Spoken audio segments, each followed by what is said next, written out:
he's wanted for, and that's why the patrol cars are behind him. But it's just so hard to know for certain in these situations because they're so dynamic. Right. And Scott, do we know how long this pursuit has been in progress? You've been on this for at least 10 minutes or so, right? Yeah, and we picked it up pretty early on the scanner, so I'd say it's been ongoing for maybe about 20 at the most, 15 to 20 minutes. And again, out of Compton, but we didn't catch the original want if the vehicle was stolen or it was some sort of traffic violation. I think right now they're pretty content, though, with what this driver is doing, right? We don't see a real danger from his demeanor to the public right now. He's stopping at the stop signs. He is slowing where he has to slow to make certain he doesn't run into any other vehicles. Seeing an extremely high rate of speed on the surface streets. If he does start to drive in that kind of manner and really poses a risk to the public, then they may back off and go to surveillance and just have the helicopter follow overhead. But right now it appears they're content to just stay right behind him. You know, we don't even know. They may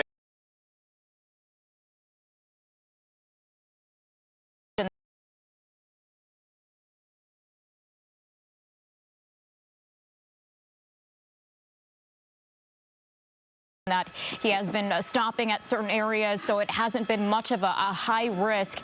We have been looking through the front window there. It looks like it's just the driver. Have you seen anybody in the back seat there in that car? Yeah, no, we haven't. We tried to, but with the back windows blacked out, it's really difficult to be able to peer in there and know anything for sure. You know, you can tell that's about as tight as we can go with our camera right now, and we just can't tell for certain there's nobody in the back seat, but there doesn't appear to be anybody in the right front seat of that vehicle. And fortunately, he's slowing down quite a bit, just driving the speed limit right now. We're in the Bell Gardens area, northbound on Garfield. There is a lot of traffic out and about right now, and there'll be even more and more as you make your way later on into the morning. But at these speeds, you know, they're calling ahead. They could do a spike strip if they can get them alone in a certain area. They can also do a pit maneuver. As long as the speed is low enough and they get close enough behind this vehicle and there's no other vehicles around for that car to run into, they could try the pit. So they do have some options at this point in time, and I'm sure they're talking about them. And Scott, it looked like he ran a red light there. Is that accurate? Because I'm just concerned about how if he's getting more reckless. Yeah, he may have, John. It looked to me like he stopped for it and then, you know, saw that there was nobody, and then he went through that red light. But we were in pretty tight, and I was looking at the vehicle, so I didn't catch exactly what he did there at that intersection. But I can tell from watching him, you know, he's not driving so recklessly as to put his own life in danger, it doesn't appear to me. And it appears that those patrol units are giving this driver more space, but I know you said at least 5 or 6 were behind him. Are we seeing any ahead? No, you rarely see any ahead. I mean, they're calling ahead, and they may get a patrol car. Like, they know he's on Garfield northbound, right? They may get a patrol car up ahead to sort of hide and then throw out a spike strip real quick if he stays in the right lane. We see that type of situation often. Okay, Scott, as we approach 7 a.m., our live coverage of this breaking news continues on our ABC 7 streaming channel. You can watch live on our website, on your phone, or your connected TV. Good morning, America. For our viewers in the West, life-threatening flooding stranding thousands and engulfing entire towns in the Northeast as tens of millions brace for more extreme heat from coast to coast. State of emergency. Catastrophic damage in the Northeast. The capital of Vermont completely underwater. People paddling through downtown as parts of the region see the worst flooding in nearly 100 years. This driveway turned into a raging river. Cars washed away, and the relentless extreme heat raging on for millions coast to coast. We have team coverage this morning. Breaking this morning, President Biden speaking at the NATO summit. Sweden now set to join the alliance. What about Ukraine? Secretary of State Blinken joins us.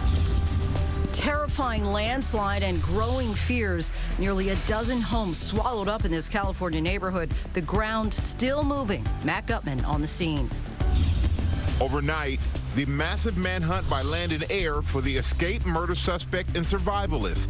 In the investigation, could it have been an inside job? The parents of detained journalist Evan Gershkovich now being held in Russia for more than 100 days in a broadcast exclusive. Are you confident that the United States is doing everything it can, the government? What President Biden told them and Evan's letters home that made his mother laugh, and their message for Russian authorities. The headline about those wildly popular diabetes and weight loss drugs, a new review into a potential new side effect. Amazon Prime Day kicks off, and the other retail giants jumping in too. The best deals happening right now, how you can save. And take it to the Eubank. Oh, how about that? Christopher Eubanks has done it. Unbelievable. Breakout American tennis phenom Christopher Eubanks cashing in on his biggest career win yet at Wimbledon. He's live only on GMA. And meet the top American woman, Jessica Pegula, making a smash at the All England Club. GMA taking you behind the scenes. It is Wimbledon like you've never seen it before. Live in Times Square, this is Good Morning America. Good morning, America. Boy, how much fun are Robin and Lara having at Wimbledon? Are you coming back, Robin?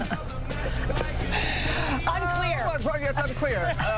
Maybe, maybe not. But, you know, how about, did you all see the match yesterday? I hope you did. Christopher Eubanks, it's his first trip here to Wimbledon, and he is acing it. When we're really looking forward to talking with him, you're going to see him live only on GMA our next half hour. Yes. And Robin, also, you were busy yesterday. She sat down with Jessica Pegula, the U.S. powerhouse and top-ranked American woman. Her road, guys, to this tournament is nothing short of remarkable. We'll get into that. And we had to do it. We went behind the scenes on a deep dive here at the Cathedral of Tennis. We cannot wait to share what we discovered about it with you as well. We also can't wait for more of those victory dances from the two of you guys. But first, we do begin with the catastrophic flooding in the Northeast. Several towns in Vermont are underwater this morning. And there is more rain on the way for the hard-hit Northeast. Ginger is tracking the latest for it, but we start with Jacqueline Lee in hard-hit Londonderry, Vermont with the latest. Good morning, Jacqueline.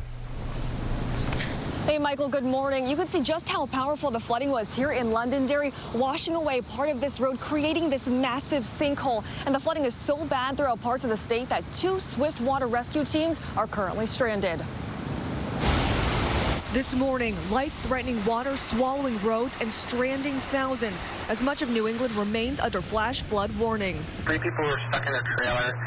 Their road has been washed out. We're unable to access that area. In Vermont, flooding engulfing entire towns and washing out roads. President Biden approving an emergency declaration. Dozens of businesses destroyed, some taking to paddle boards to assess all the damage. Overnight, we spoke to Andrew Mullen, who watched on surveillance as his restaurant was inundated with water. There's about 7 feet of water inside Sam's, to the point that you can barely see the ice machine flipped over just from the power of the water coming through it.